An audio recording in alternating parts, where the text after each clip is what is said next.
You can also easily insert out Google Maps inside of Google Sites. So to do that, over here on the right side, you can see that you can go to insert and scroll down, and over here you'll be able to see map as an option. Once you click on this, what happens is that it opens up the map right here. You can also go to My Maps, and if you have stored out any maps on your own, you will see it right here. But I'm just going to go around onto map, and let's say I'm going to go around and type in Yangon right here.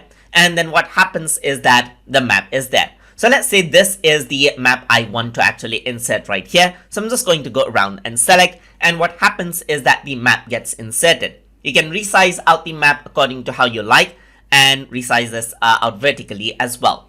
So let me just go around onto the preview section right here, and once you do that, you can see that this is a dynamic map right here. You can go around, zoom in, zoom out right here, and move around wherever you want.